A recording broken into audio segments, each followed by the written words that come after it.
अगर तुम्हें एग्ज़ाम का डर सताए तो याद करना उस माँ बाप के चेहरे को, जब उन्हें पता चलेगा कि एग्ज़ाम से तुम डर रहे हो। तुम हमेशा उन्हें झूठा दिलासा दिलाते रहे कि मैं खूब पढ़ाई कर रहा हूँ, मैं 15-15 घंटे पढ़ रहा हूँ। लेकिन सच्चाई तो ये थी कि तुम बिस्तर के अंदर वेब सीरीज़ देखते थे, गेम खेलते थे, रील्स देखते थे, गंदी वीडियोस देखते थे, यहाँ तक कि तुम रात भर चैटिंग किया करते थे। कल से पढ़ूंगा, कुछ देर बाद से पढ़ूंगा, 1 तारीख से पढ़ूंगा, 1 जनवरी से पढ़ूंगा, अगले साल से पढ़ूंगा। पता नहीं न जाने तुमने ऐसे कितने दिन बर्बाद कर दिए, कितने महीने बर्बाद कर दिए, कितने साल बर्बाद कर दिए, और अभी तुम यही बोलते हो कल से पढ़ूंगा, अगले साल से पढ़ूंगा। आखिर कब तक चलेगा यह कल का नाटक, कब तक? क्या जब तुम मरने वाले होगे तब भी तुम यही कहोगे कल से करूँगा, अगले साल से करूँगा?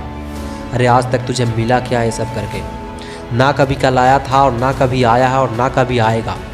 आएगा तो सिर्फ और सिर्फ आज आएगा।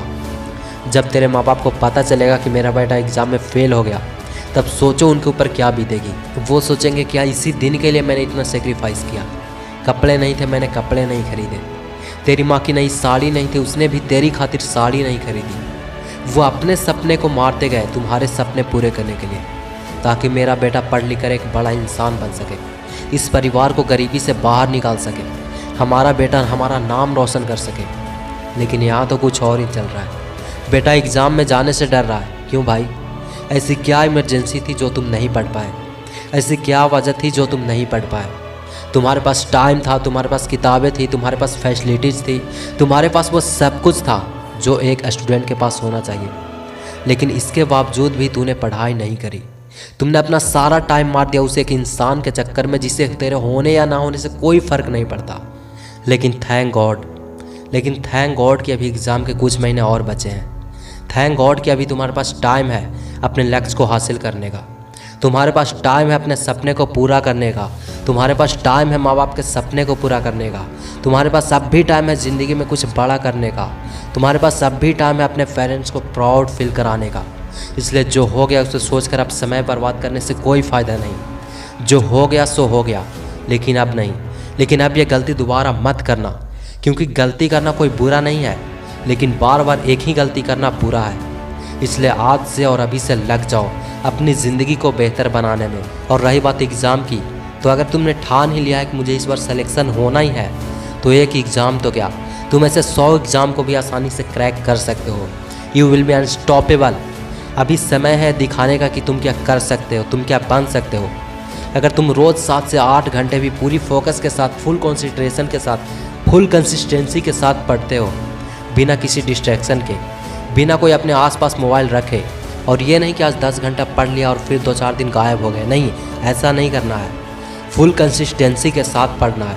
अगर तुम इस तरह का स्ट्रेटजी बनाते हो तो भाई तुम्हारा रिजल्ट उनसे कहीं बेहतर होगा जो 15 घंटे 17 घंटे तक रट्टा मारते हैं। भले ही कम पढ़ो, लेकिन पूरी फोकस के साथ, फुल कॉन्सेंट्रेशन के साथ पढ़ो।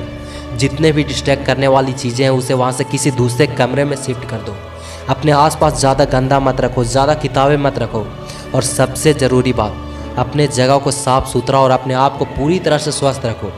किसी चीज़ की टेंशन मत लो। तुम ये मान के चलो कि अगर ज़िंदगी है तो मुश्किलें तो आएंगी, और उन मुश्किलों से लड़ना ही हमारा सबसे बड़ा धर्म है। महाभारत में श्री कृष्ण ने यही कहा है कि तुम्हारा कर्म ही सबसे बड़ा धर्म है। इसलिए कर्म करते जाओ और फल की चिंता मत करो, क्योंकि समय आने पर खट्टे आम भी मीठे हो जाते हैं। इसलिए उसके लिए आपको इंतज़ार करना पड़ेगा, पेशेंस रखना पड़ेगा।